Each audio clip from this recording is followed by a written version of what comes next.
अस्सलामुअलैकुम and very welcome back to this channel my dear students. आज की इस वीडियो में हम स्टॉक वैल्यूएशन चैप्टर नंबर 7 के क्वेश्चन नंबर 11 को डिस्कस करेंगे, जो कि वेरिएबल ग्रोथ मॉडल का क्वेश्चन है। क्वेश्चन नंबर 10 मैंने आपको नहीं करवाया, 9 तक मैंने लास्ट वीडियो में करवाया था। क्वेश्चन नंबर 10 जो है वो ऑलरेडी मैंने आपको करवाया हुआ है, जिसमें ग्रोथ रेट फाइंड आउट करनी है। डिस्क्रिप्शन के अंदर लिंक अवेलेबल है, आप जाके उसको सॉल्व कर सकते हैं। क्वेश्चन नंबर 11 हम डिस्कस करेंगे, जिसमें वेरिएबल ग्रोथ मॉडल का क्वेश्चन होगा। स्टेप बाय स्टेप हम इस क्वेश्चन को करेंगे और आपको कंप्लीट अंडरस्टैंडिंग होने वाली है और इजी वे के अंदर।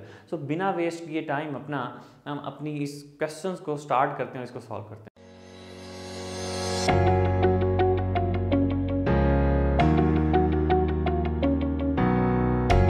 क्वेश्चन नंबर 11 है, आपको भी शो हो रहा होगा, मैं इसको रीड आउट करता हूँ। Common stock value variable growth. Newman Manufacturing is considering a cash purchase of the stock of Grips tool during the year just completed. Grips earned $4.25 per share and paid cash dividends of $2.55 per share. D not आपका $2.55 होगा। Grips earning and dividend are expected to grow 25% year for the 25% per year of the next 3 years, after which they are expected to grow 10% per year to infinity. What is the maximum price per share that Newman should pay to Grips if it has required return of 15% on investment? Which risk characteristics similar to those of Grips? Common stock valuable growth variable का जो question है ये, इसके अंदर हमने क्या सबसे पहले तो फाइंड आउट करना है। सबसे पहले आपको फाइंड आउट ये करना है कि ये जो इसकी चीज़ें हैं, वेरिएबल ग्रोथ को अंडरस्टैंड कर लें। वेरिएबल ग्रोथ किसको कहते हैं? जिसमें आपको डिफरेंट ग्रोथ मिल रही होती है। एक दफ़ा आपको 10% मिली, अगली दफ़ा आपको 5% मिली, इस तरह फिर 17% मिली। ये है वेरिएबल जो वेरी करती रहती है, ठीक है। इसको कहते हैं वेरिएबल ग्रोथ मॉडल। फिर एक टाइम आता है ये इन्फिनिटी तक आपको सेम ग्रोथ मिलती है। नंबर 1, ये उसकी कुछ चीज़ें मैंने लिख दी हैं। उसमें उसने कहा था कि वो 4 पॉइंट समथिंग जो है वो अर्न कर रहा है, लेकिन उसमें से पे कितना कर रहा है? $2.55, जिसको कहते हैं D not, dividend of last year, ठीक है। G1 फेज़ है, एक फेज़ उसने ये बता दी कि 25% बढ़ेगा। कितने साल तक? 3 साल तक। और ये कितने साल तक बढ़ेगा? ये 3 ईयर्स तक जो है ये इंक्रीज़ होगा। और G2 फेज़ जो है वो ग्रोथ आपको जो मिलेगी तीसरे साल के बाद आपको 10% मिलेगी। और ये कब तक मिलेगी? ये इन्फिनिटी मिलेगी। इन्फिनिटी मतलब लॉन्ग टाइम पीरियड तक जो है ये अब यही चलती रहेगी, कांस्टेंट ग्रोथ हो जाएगी 4th ईयर में आके आपकी। और R required rate of return आपको 15% मिलेगा। इस क्वेश्चन के 6 स्टेप्स होंगे, हम 1 बाय 1 इन स्टेप्स को सॉल्व करेंगे। स्टेप 1 है यहाँ पे, स्टेप 1 यहाँ तक आपका क्वेश्चन था और ये स्टेप 1 है। स्टेप 1 में हमने क्या क्या फाइंड आउट करना है, हम इसको सॉल्व करेंगे। सबसे पहले हेडिंग के साथ बता रहा हूँ आपको कि आपने डिविडेंड फाइंड आउट करना है G1 फेज़ के साथ। आपके 3 साल तक आपकी जो ग्रोथ है 25% है, तो आपने जो है वो डिविडेंड फाइंड आउट कर लेना है। तो हम क्या करेंगे? डिविडेंड ऑफ G1 फेज़ लिखेंगे यहाँ पे, क्योंकि डिविडेंड ऑफ G1 फेज़ कि कितने डिविडेंड आपको मिलने वाला है, ठीक है। तो यहाँ पे सबसे पहले आपने क्या फाइंड आउट करना है? D1 फाइंड आउट करना है। तो D1 फाइंड आउट करेंगे। डी नॉट आपके पास कितना है? 2.55 ऑलरेडी गिवन है आपको, ठीक है। एंड आपको फिर क्या फाइंड आउट करना है? 1 प्लस जी, ग्रोथ कितनी मिलेगी? 25%, तो 0.25 आ जाएगा, पावर आ जाएगी 1। यहाँ आपने इसको सॉल्व कर लेना है। फिर आएगा D2, इसी तरह से 2.55, 1 प्लस 0.25, पावर चेंज होगी सिर्फ इसकी, 2 आ जाएगा। फिर D3 की बात करेंगे हम, 2.55, 1 प्लस 0.25, अब पावर कितनी आ जाएगी? 3। तो ये डिविडेंड्स ऑफ G1 फेज़ आप फाइंड आउट कर लेंगे। मैंने चूँकि कर लिए हैं ताकि टाइम हमारा थोड़ा सा कम वेस्ट हो। तो ये आएंगे 3.1875, फिर आएंगे 3.9843। D3 आपके पास आएगा 4.9804। ये आपने डिविडेंड्स स्टेप 1 आपका यहाँ पे क्लियर हो गया, आपने फाइंड आउट कर लिया। सिंपल है, इसमें कोई ऐसी बात नहीं है, ठीक है। उसके बाद आपका स्टेप 2 है। यहाँ पे मैं इसका लिख देता हूँ स्टेप नंबर 2।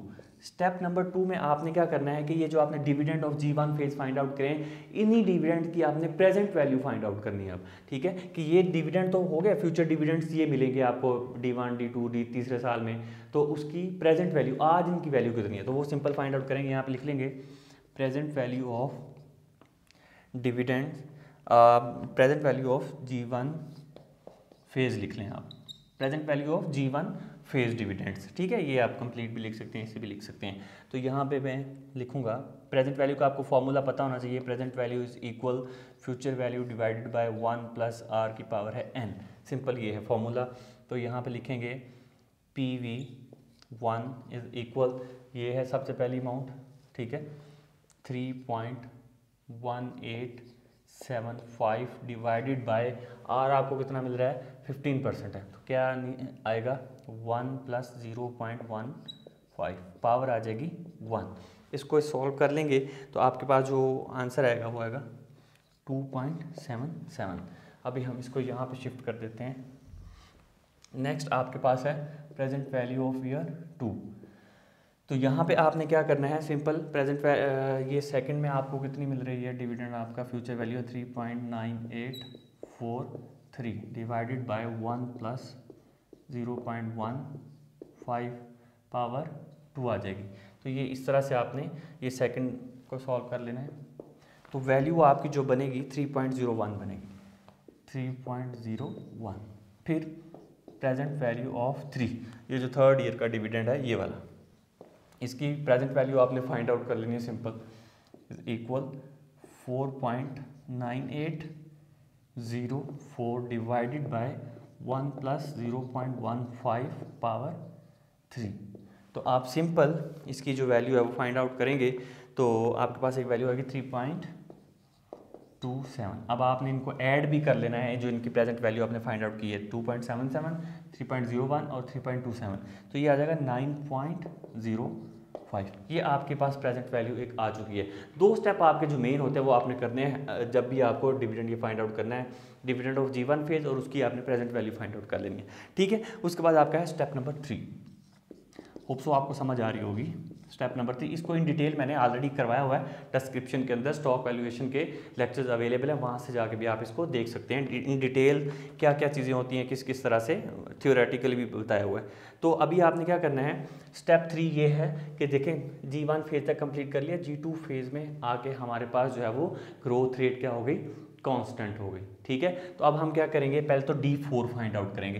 तो यहाँ पे हम हेडिंग दे सकते हैं dividend of G2 phase, dividend of G2 phase. G2 phase जो है हमारे पास, उसका आपने डिविडेंड फाइंड आउट करना है, ये आप स्टेप नंबर 3 कह सकते हैं इसको, ठीक है। तो ये आपके पास कैसे आएगा, D4 आएगा। अब D4 जब आपने फाइंड आउट करना है तो D3 आपको पिछले साल का जो डिविडेंड है वो आपके पास लास्ट ईयर का डिविडेंड होगा D3। तो D3 कितना था आपके पास, ये वाला 4.9804, तो ये आ जाएगा 4.9804 लिख लें या 4.98 लिख लें, ठीक है, कोई ऐसा मसला नहीं है। 1 प्लस ग्रोथ रेट कितनी आ रही है इसमें 10%, 0.1, ठीक है। तो पावर आपकी 1 ही आएगी क्योंकि एक साल का फाइंड आउट कर रहे हैं। तो आपके पास यहीं पे ही हम इसका आंसर लिख लेंगे। हमारे पास जो है वो वैल्यू आएगी 5.4784। ये आपने D4 फाइंड आउट कर लिया है, ठीक है। ये हमने इसको स्टेप 3 का नाम दे दिया और इसको कंप्लीट कर दिया। अभी हम यहाँ पे स्टेप 4 लिखेंगे। स्टेप 4 के अंदर हम लिखेंगे, अब हमने कॉमन स्टॉक की value of common stock find out करनी है या फिर स्टॉक की वैल्यू फाइंड आउट करनी है G1 फेज की, ठीक है। एंड जब ये G1 फेज ख़त्म हुई थी, ये वाली जो फेज़ है ख़त्म हुई थी, तो इसके स्टार्ट में हमारी जो स्टॉक की वैल्यू थी, जब ये कांस्टेंट हुआ तो वैल्यू क्या थी, स्टॉक की वैल्यू जब ये कांस्टेंट हो गया, ग्रोथ रेट ख़त्म हो गई, कांस्टेंट हो गई, तो तब वैल्यू क्या थी। तो हम यहाँ पे हेडिंग दे सकते हैं value of common stock, value of common stock at the end of G1 phase. जब G1 फेज ख़त्म हुई तो उसके एंड पे स्टॉक की वैल्यू क्या थी। अब हम इस क्यों कर रहे हैं, क्योंकि ये देखें D4 आपने फाइंड आउट कर लिया ना, तो अभी यहाँ पे D4 में आके ग्रोथ जो है वो कांस्टेंट हो गई थी। तो अभी आपने स्टॉक की वैल्यू फाइंड आउट करनी है, कांस्टेंट ग्रोथ वाला फॉर्मूला जो मैंने आपको बताया था, P0 is equal D4 dividend of next year divided by required rate minus growth. तो ये इसका फॉर्मूला है, इसके अकॉर्डिंग हम इसको सॉल्व कर लेते हैं। यहाँ पे P0 value of common stock is D4 आपके D4 जो है वो आपके पास है, ये वैल्यू आपने फाइंड आउट की 5.4784 divided by R minus growth rate. R आपके पास है 15%, 0.15 माइनस ग्रोथ रेट आपके पास 10 है, 0.1 आ जाएगा। तो आपके पास जो इसकी वैल्यू निकल के आएगी 109.56। ये वैल्यू ऑफ कॉमन स्टॉक के आपने at the end of G1 phase आपने फाइंड आउट कर। स्टेप 5 आपका रह गया है, जिसमें आपने जो है प्रेजेंट वैल्यू आपने फाइंड आउट करनी है, जो कि ये आपने ये जो कांस्टेंट ग्रोथ मॉडल का फॉर्मूला लगाया और इसकी वैल्यू फाइंड आउट की G1 फेज पे, डिविडेंड की, स्टॉक की जो वैल्यू फाइंड आउट की, इसकी आज प्रेजेंट वैल्यू फाइंड आउट करनी है। ठीक है, तो आप जैसे मैंने आपको टाइमलाइन पर अक्सर बताया कि ये आपकी टाइमलाइन होती है। ठीक है, ये यहाँ से आपने ये वाला साल 1, ये 2 और ये 3 इसको 0 पे लेकर आना है, तो प्रेजेंट वैल्यू आपने फाइंड आउट करनी है। सो सिंपली यहाँ पे हम लिख लेंगे, ये हमारा है स्टेप 5। स्टेप नंबर 5 में आप इसको लिख सकते हैं present value of stock, PV of stock at the end of 3 years। ठीक है, तो ये आपके जब 3 years कंप्लीट हुए तो आपकी present value of stock at the end, क्योंकि फोर्थ में जाके वो जो है वो आपका कांस्टेंट हो गया था, तो आपने ये वैल्यू फाइंड आउट की। इससे फोर्थ में कांस्टेंट हो गया था तो ये वैल्यू है, उससे पहले आपने इसको जो है वो प्रेजेंट वैल्यू इसकी फाइंड आउट करनी है। तो नंबर ऑफ ईयर्स कितने बनेगी? 3 बनेंगे। Simple is that. जिस भी ईयर में कांस्टेंट हो रही है उससे पहले वाले ईयर्स आपके आएंगे। एक सिंपल फॉर्मूला मैंने आपको बता दिया। ये स्टेप 5 है। तो अब आपने इसी तरह से प्रेजेंट वैल्यू फाइंड आउट करनी है। प्रेजेंट वैल्यू ऑफ 3 सालों की 109.56 डिवाइड कर देना है आपने। किस पे डिवाइड करना है आपने? जो आपके पास है 1 + R 0.15। तो अभी यहाँ पे नंबर ऑफ ईयर्स आ जाएंगे 3। तो प्रेजेंट वैल्यू ऑफ 3 आपके पास जो वैल्यू बन के आएगी वो आएगी 72.03। 72.03 ये आपने प्रेजेंट वैल्यू फाइंड आउट कर लिया। सिंपल ये 5 स्टेप मैंने आपको बता दिए। लास्ट जो स्टेप है जिसके अंदर ये क्वेश्चन वाइंड अप हो जाएगा, जिसको हम ये कह सकते हैं कि यहाँ पे हम स्टेप नंबर 6। स्टेप नंबर 6 जो है वो सिंपल स्टेप है जिसमें आपने present value of G1 phase and G2 phase, अगर G3 भी होती तो G3 फेज करते, वो अगले किसी क्वेश्चन में बताऊंगा। अभी हम लिखेंगे present value of G1 and G2 phase. G1 and G2 phase की जो प्रेजेंट वैल्यू है ये आपने फाइंड आउट करनी है। इसको ऐड करना है। बेसिकली वैल्यू तो आपने फाइंड आउट कर ली थी। देखें ये 9.05 प्रेजेंट वैल्यू थी आपकी G1 फेज की और ये है आपकी G2 फेज। तो G2 फेज की आपने वैल्यू ये निकाली। तो अभी हम यहाँ पे इसको ऐड कर लेंगे। G1 फेज है 9.05 प्लस 72.03। तो आपके पास एक वैल्यू बन के आएगी जो आएगी ये आएगी आपके पास। इन दोनों को ऐड कर लें आप कैलकुलेटर की मदद से। हम इसको ऐड कर लेते हैं 72.03 प्लस 9.05, तो ये आएगी 81.08। ये आपकी जो है वो स्टॉक की वेरिएबल ग्रोथ मॉडल के साथ जो है वैल्यू आ चुकी है। मैं इसको जल्दी से क्विकली रिवाइज कर देता हूँ। हमने किया क्या है क्वेश्चन के अंदर? क्वेश्चन नंबर 11 था, इसमें आपको ये क्वेश्चन था 2 ग्रोथ दी गई थी और दूसरे में जाके वो इन्फिनिटी पे वो कांस्टेंट हो रहा था।